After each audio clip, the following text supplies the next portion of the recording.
16-year-old Zerg player for LGIM starts the bottom left of Daybreak in our first game of the best of 3. It is LGIM Ragnarok. Came through the Code A qualifier, defeated Puzzle with a 2-0 in the finals. Finds himself now in the third round up against the Terran player. Starting to the top right in blue we have for Team FX Open FXO GuMiho.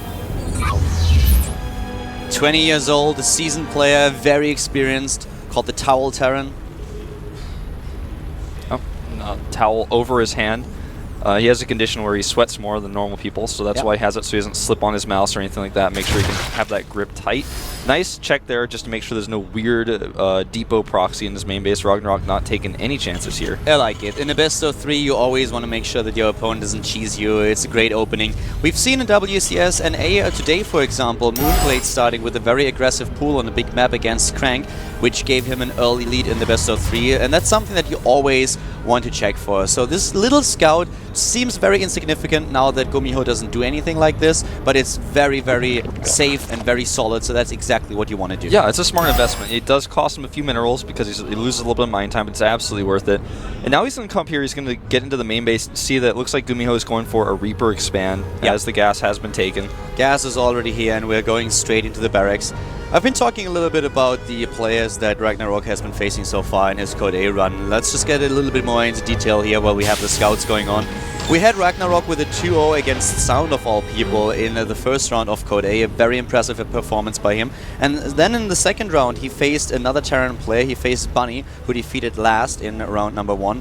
GuMiho, of course, coming down all the way from Code S. He advanced to the round of 16, to the second group stage, but then there he lost. He only took the third place, if I'm not mistaken. Yep, third. Symbol Kangho plays better than him in the series, and therefore GuMiho now has to win this match if he wants to go back to Code S. Yeah, you know, you mentioned Ragnarok defeating Sound, and I think is the most significant thing of all, because Sound at that time too, especially right before Code A started, was looking like he might go all the way straight to Code F. He was looking excellent in the team league. We casted his games in the qualifier. You posted an FPV VOD on YouTube about how fast this guy is, and then suddenly Ragnarok beats him and knocks him down immediately. It was a bit of a shock for most people. Sound got an all-kill in the GSL, and as you already said, he dominated his Code A qualifier bracket, so a very solid performance here by Ragnarok, who now has to deal with a Reaper, but the Lings are already out, saves one of his drones by just building a small crawler for a second. That's always what you want to do, and you can really see that one of the things that Ragnarok did is keeping all the drones in the main base and not having any at the natural, so the Reaper only has a very small surface area to work with. Yeah, that drone looks like it may go down here. Does not save it. He didn't want to actually use those resources if he could help. He didn't have enough at that time to build a spore. Exactly. He was a little bit, that was a bit of an oversight, but it's not too big of an issue. We have 2 Reapers in total that GuMiho commits to this harass, why he builds his expansion at home, goes into the factory, and now with the Queens out, there shouldn't be a problem for Ragnarok dealing with this. Yeah, Reapers, they want to jump up the cliff there, but on this map it's so difficult, and Ragnarok already has his earliest place in the one place where you can jump up, so GuMiho knows it's too much of a risk to try to jump up there. And now we have speed coming up for Ragnarok, so a very safe opening for him. He of course expects a follow-up with Hellions, and that's something that we might see from GuMiho. It's very likely. For now, the Terran player just retreats a little bit, trying to make sure that he gets a good hit force out there, goes into the third command center, as Terran players these days nearly always do. Yeah, and this investment in gas for GuMiho did not really pay off in this case, because only 6 Lings came out. But if he can keep these Reapers alive and bring them out with the Hellions to deny creep tumors, that's when he could try to equalize. But for now, Ragnarok only making 6 Zerglings there, really not actually taking any damage. He did have to make the 1 spore, and he did lose 1 drone, but I feel his defense was really solid here. Roach Warren coming up now for Ragnarok. He has several things that he can do with the Roach Warren. He can either go into an aggressive timing, or he can just try to defend against the Hellions. It's a matter of preference what exactly he's going to do. We're going to find out pretty soon. I want to point out for a second his Overlord placement at the top right. He has 2 basically already in the main base of his opponent, so that he can see everything that's happening there. Yeah.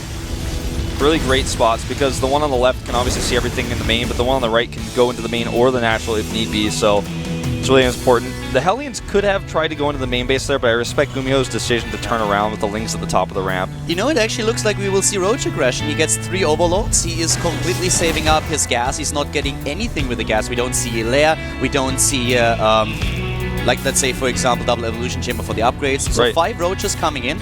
And we might even see a few more, and him pushing out and at least knocking at his opponent's front door and saying, hi, what exactly do you have to defend against this? Exactly, and ironically, GuMiho is also going for a push himself, a little bit faster here, and he's going to actually probably have to use those Roaches to defend initially because the Reapers, a Marauder, and a Marine, and just a few Hellions are going to come over and start poking at the drones at this third base. Already seen by Ragnarok. He has the Overlord in position. Here comes the double evolution chamber that we've been talking about earlier. With only 1 Marauder, there shouldn't be a problem for Ragnarok to hold this off. So instead of just using those 7-8 Roaches that he built to say hello, he is defending against what's currently on the map, and he won't fully commit to this. With the first Reaper already present, it's highly unlikely that Ragnarok will start to be too aggressive with it. Yeah, you know, he knows he's been spotted at this point, so it's hard to commit. He just goes into double upgrades instead back at home. He already had those evolution chambers ready. The lair's halfway done now. And just good Hellion micro here by GuMiho, but he's not getting a lot done here, and he's actually going to have to retreat. He's pushing out regardless, going into the +1/+1. We even have now the lair coming up. So he could also hit a timing on 3 bases once that he has lair done and speed for his Roaches. Something that is very common, hitting on 3 bases with 1/1 upgrades. Very strong timing. And GuMiho is not getting any siege tanks. That's something that a lot of Terran players have been adapting a little bit. Just getting 1 siege tank out there. We've talked about this in the past. Yeah, you know, it's coming back a little bit. And it's really, really safe to do that. GuMiho just relying on his bunker back here, and he's got a few Widow Mines, and I guess he feels pretty safe, and he's just going to skip the siege tanks for now, starts another reactor. We're going to see the drop play. That is becoming so popular these days. At first, what the Zerg players were trying to do is just hitting this timing that I was mentioning on 1/1 with the speed, and everything is lining up very well for Ragnarok. But he's using it with the drop play, and that's something that so many Zerg players have been doing these days, using the attack timing with the drop and going straight for the main base, sending a few other forces over to the third or to the natural. Yeah, this can be really, really strong. You know, just sending the Roaches, attacking multiple locations. You know, if your opponent's going for a mech composition, dropping on the army, of course, that's not what we see here from GuMiho, but it's definitely a popular strategy. And GuMiho is moving out a little bit again. I don't think he really has the numbers to get anything done with this right now, though. Yeah, I don't think so either. We have a lot of Lings now coming up, a lot of Roaches are in the game. The Banelingness has been dropped as well. Speed for the Overlords is already ready. This is just GuMiho poking a little bit, trying to get close enough to the creep so that he can drop a scan and then maybe take down a few tumors or find an opening here with his medivacs. But he's not going to walk across the map with his units in plain sight. Exactly, and 1-1 is finishing up for Ragnarok, who's starting to take a pretty significant supply lead here. I would expect that once the Roach aggression starts, he may take a 4th base. You know, GuMiho actually found a blind spot here. He could have split boosted in, but he doesn't know that there's no Overlord, so now he's trying to walk in and do some damage. Go for the hit and run, but there are already units present, and yeah, GuMiho, he has to retreat here. Yeah, he wanted to try to trade efficiently there, but there's just way too many units. The upgrades are good. And the Overlord drop strategy has been completely hidden from GuMiho at this point. He has no idea what's coming. Yeah. This is the caller cap service for Zergs. Yeah. Overlord's already on the way, trying to get into position to get this huge Roach force into the main base. And so far, it's unscouted. But I think he may have gotten a glimpse of those Overlords just on the edge there. He needs to be careful. Not sure, because Ragnarok actually moved the Overlords back. Once he saw that there were Hellions, he immediately moved them back, so GuMiho might just have missed it. Yeah, I think if he saw it, he only saw maybe 3, which isn't enough to know. But he starts bunkers. He must definitely have seen it. He must have seen it. You're completely right, Wolf. Here come the Overlords. The question is, will those bunkers be ready in time? The Overlords are already on the move. Another force on the ground will help to support it. Moving in as we speak. Here come the Widow Mines. The Zerglings baiting the shots. Yep, he's got those bunkers going up, but they're not ready just yet.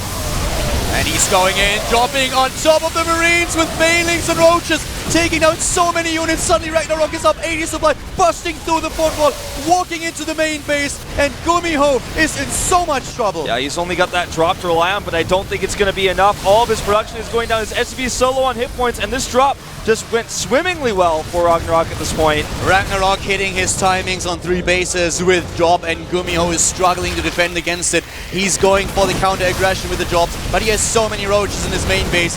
This is why Ragnarok is undefeated in the matchup against Terran in Code A so far. He's so smart. GuMiho's trying to rebuild his production and lift here. He's so desperate right now, but you know, no matter what he tries here, I just don't think it's going to work. He is doing a little bit of damage with the drop and may be able to target down that lair with the next wave, but I feel that Ragnarok will stabilize relatively easily here. He's got so much production. GuMiho is not even going to be able to complete these barracks as Ragnarok spots them. The reinforcements are just there to defend now the natural in the main. He suffered a few losses, but he's still at 170 supply. The barracks have to be cancelled. Production structures are very rare for GuMiho. He's going to lose his command center here. This has to be game GG.